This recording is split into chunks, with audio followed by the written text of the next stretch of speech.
I offer my humble pranams at the divine lotus feet of our dear Lord, Bhagavan Sri Sathya Sai Baba. Sai Ram, and welcome to this Region 8 devotional program and Satsang. Would like to say a big thank you to our Vedam team, and also thanks to the Tustin Sai Center, Sunil and Vijay, for the very beautiful bhajans today.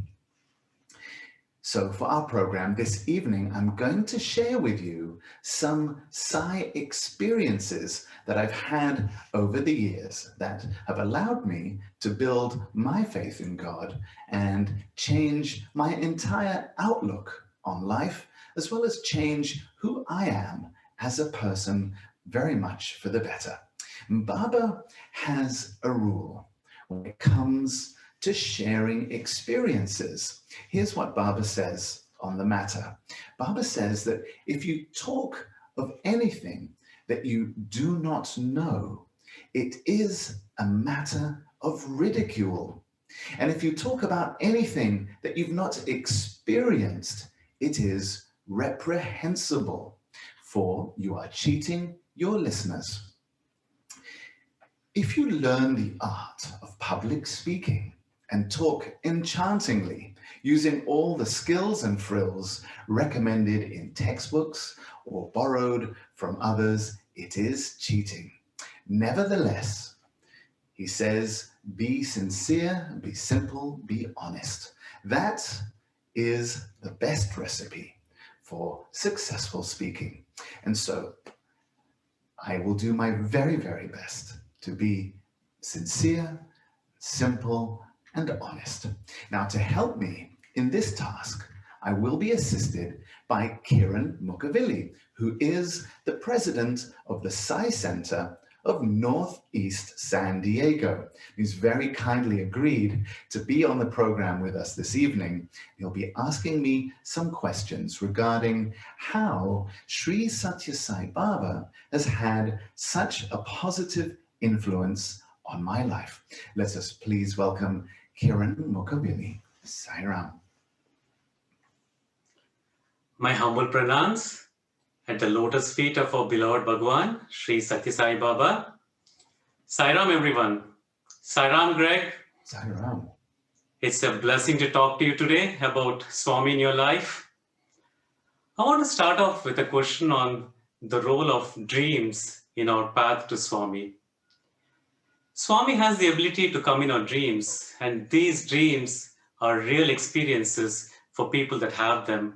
Swami is guiding them. He's letting them know how they should carry on with their material lives and spiritual lives. These are wonderful experiences for them. Have you had any such experiences? How did they guide your life?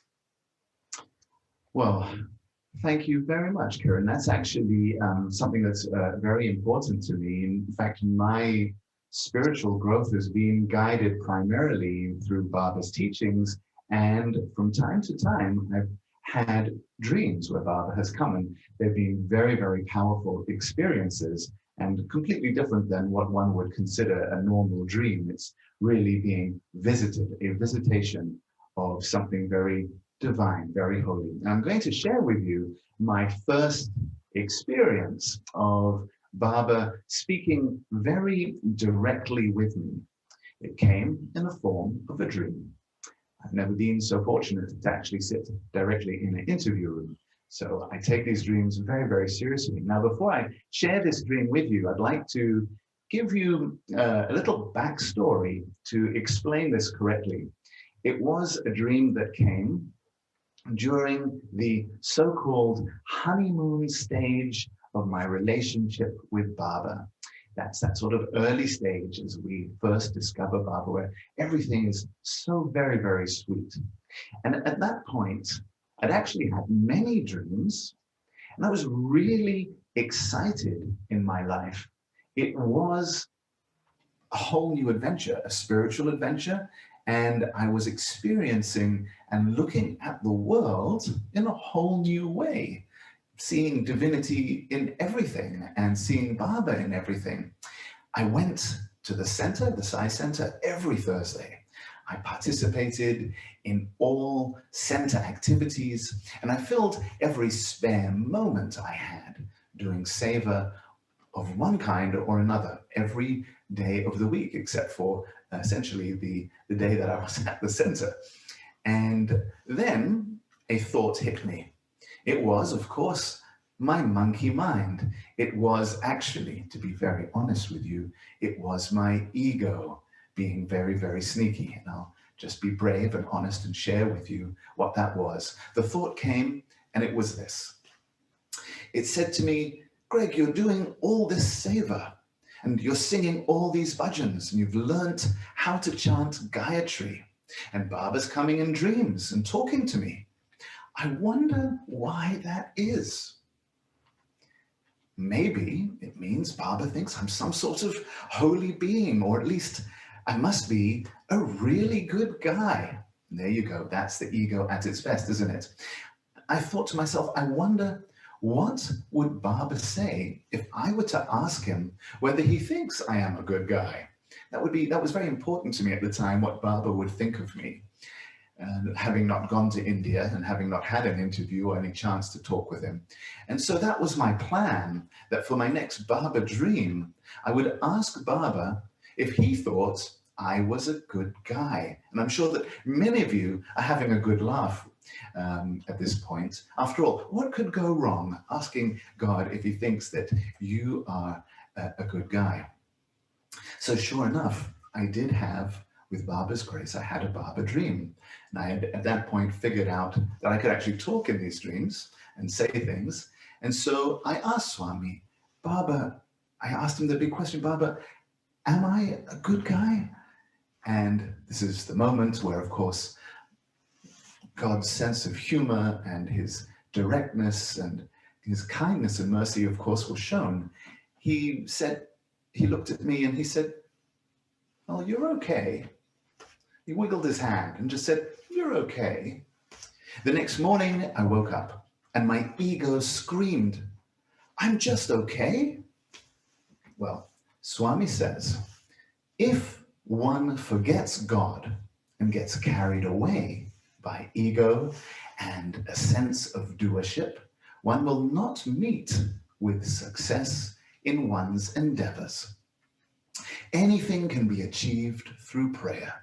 There's nothing greater than prayer, and hence everyone must necessarily offer their prayers to God.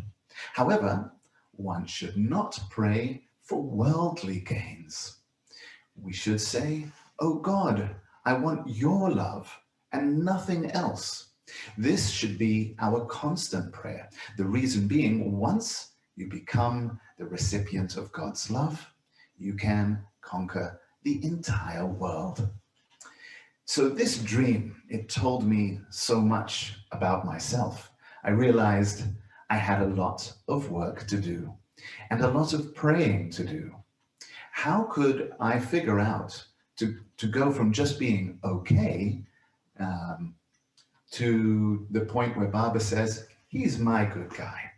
That's what I really wanted. Well, Baba tells us how to do this actually all the time. We all do get a little bit ahead of ourselves at times in our spiritual path.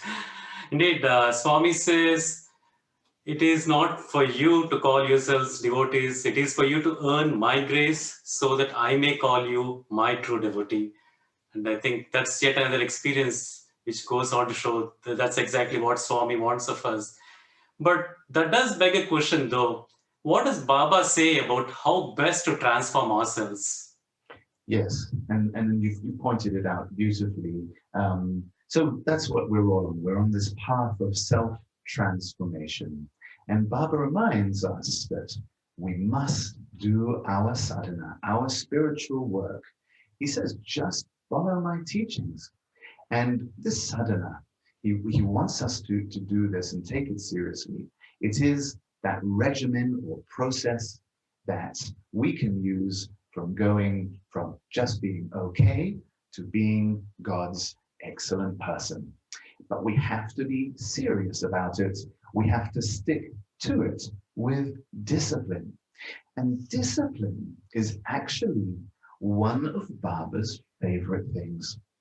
Discipline means following Baba's instructions. The instructions are for our own self-transformation.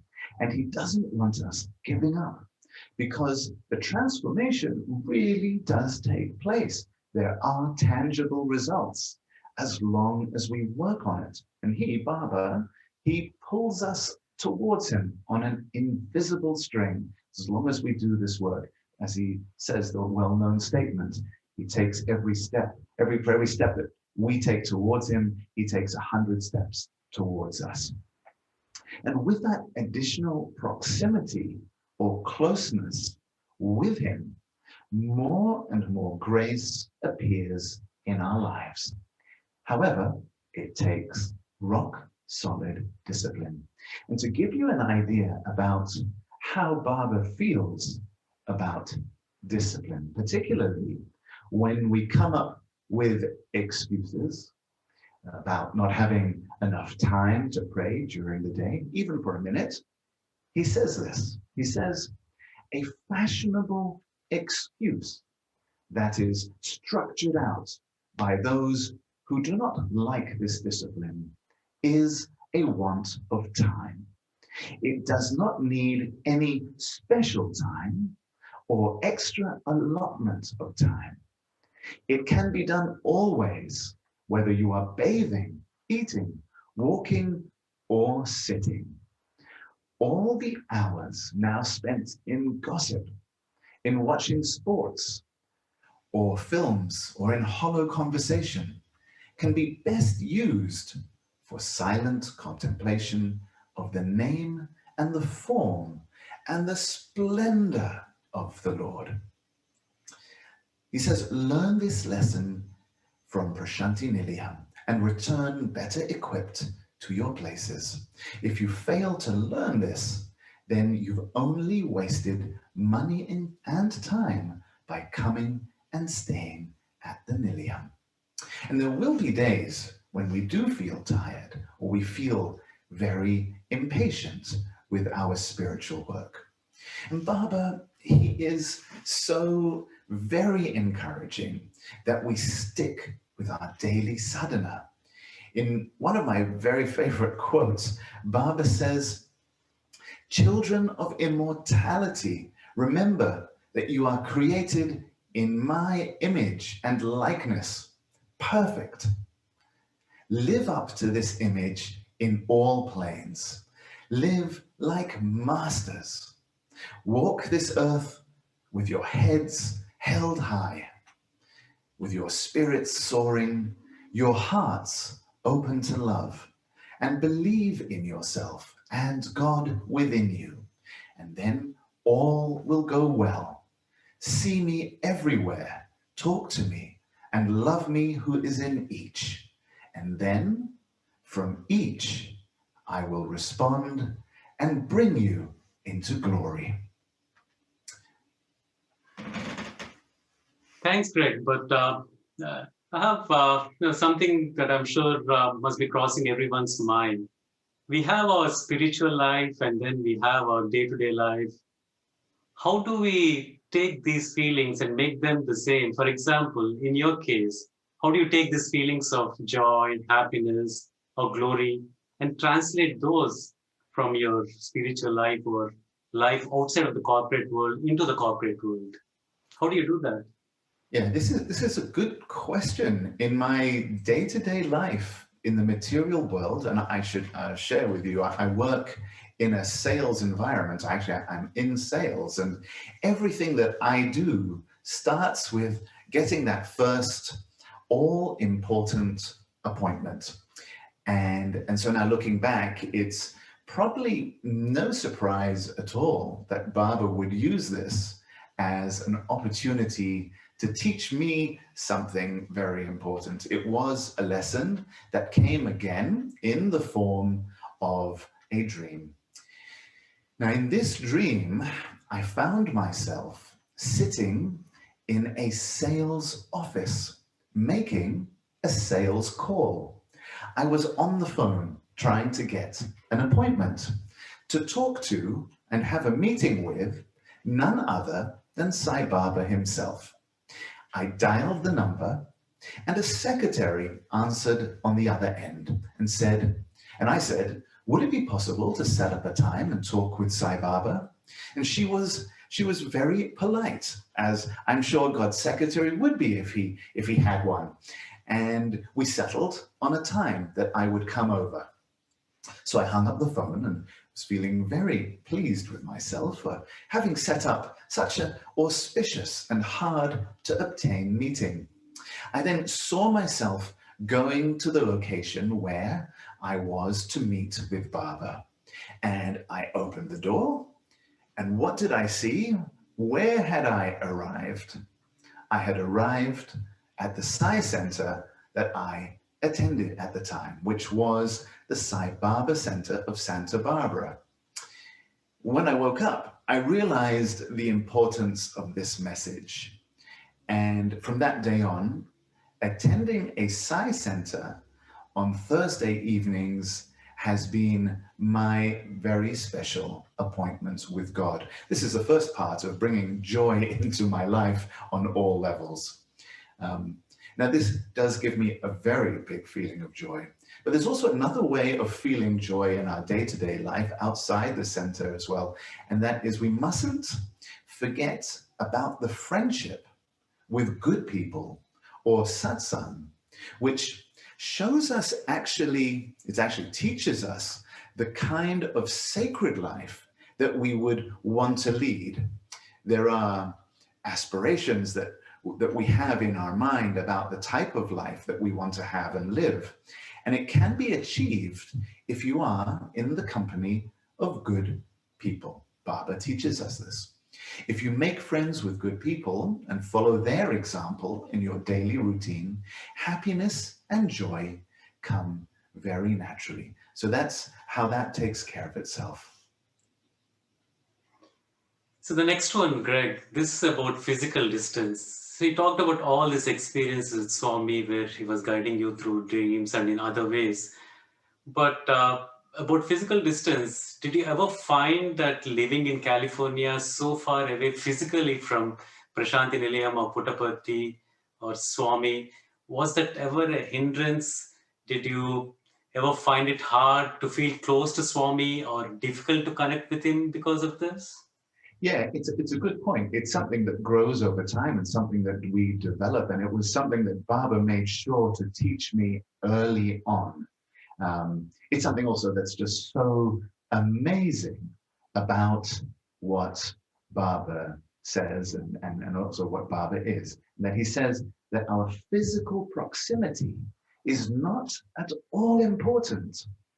It's really all about how our actions and how we are following our sadhana. And Baba's made this so very clear to me. It was on one of my physical trips to India, where I have to confess, in my trips to India, I would fantasize quite a bit in terms of what I would hope might happen, or what could happen, or what Baba might say, or what he would do if I finally got called in for that long-awaited interview. And so one day, it was actually New Year's Day of all days, I thought to myself as I walked towards the pre-darshan lines, wouldn't it be great if I got row 1 for New Year's Day? What a way it would be to kick off the new year. I would draw all sorts of meaning from it. And maybe Baba would walk up and say, interview? Wouldn't that be amazing? So that was, of course, my monkey mind doing what it does best. So I went in and sat down in the pre-darshan lines, and very quickly, needless to say, instead of getting row 1, I found myself in something like row 75, something pretty far back. Oh, my heart sank. And so I decided to cheer myself up and plead with Swami in my mind, please, at least give me a really good view of you. And as I arrived at my designated spot for darshan, I found to my horror that I was sitting directly behind a huge column. Oh, the humor Baba has. I was so upset Baba, you put me in row 75 or thereabouts, and also behind a huge column, no less. It was then that a voice in my head said very clearly, distance not important. Now, my mind was a web of desires, and I realized that I should master my very unreasonable expectations and instead let Baba come to me and talk with me on his terms and in the way that he sees fit and that I deserve.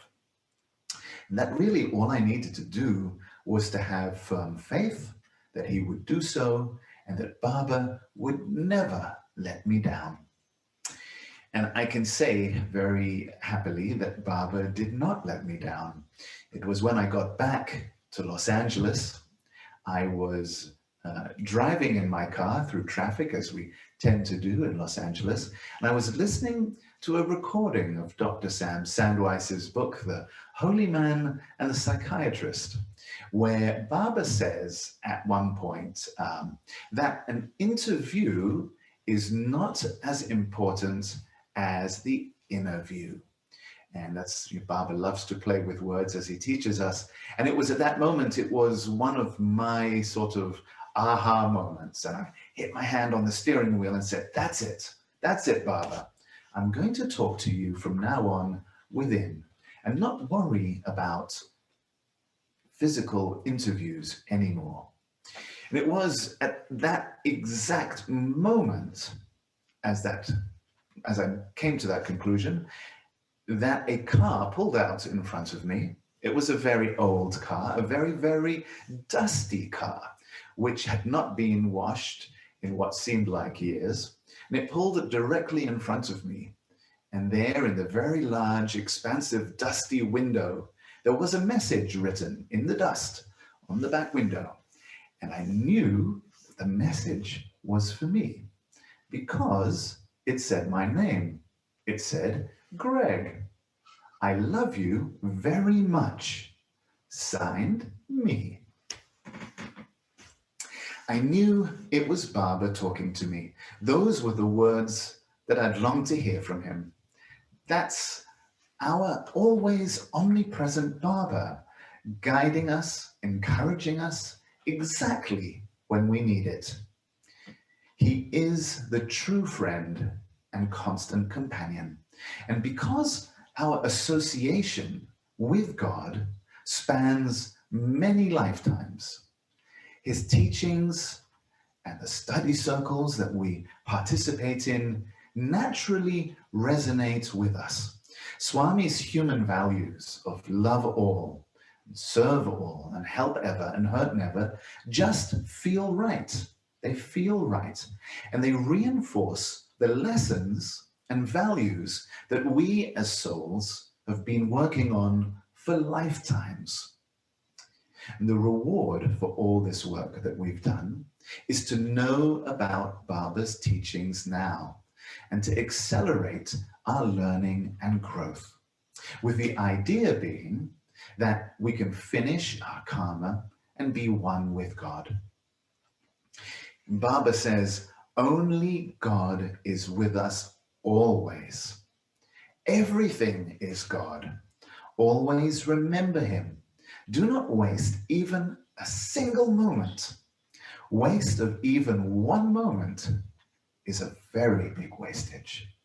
If you think of God, even for a moment, you will experience so much bliss.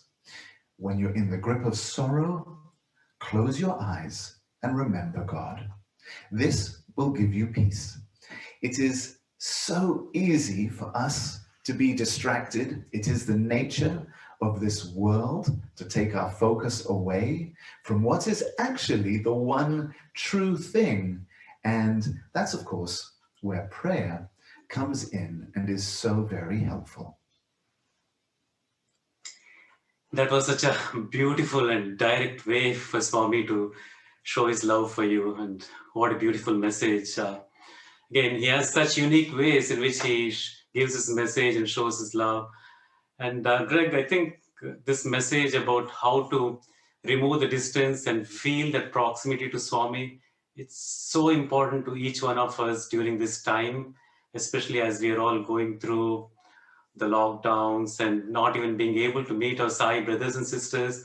And that's usually one way for a lot of us to experience Swami in each other and also take us much closer to Swami. But again, this message from you about inner view, once we start developing that inner view, that's exactly, when we start seeing Swami within ourselves and within each one of our Sai brothers and sisters, and in fact, even outside of our Sai community. Thank you. Thanks for that message. And so while at it, the next question I have for you is about prayer. What kind of a change do you see in your life when you pray? Yeah, well, first of all, is there a difference? And the answer is yes, there is a difference. I do see a difference when I pray. It's something that's taken time to build and years of steady work. And every now and then, a little reward is given, a little glimpse is given. But yes, there is a difference when we pray, and it does give us strength, and Baba wants it and rewards it.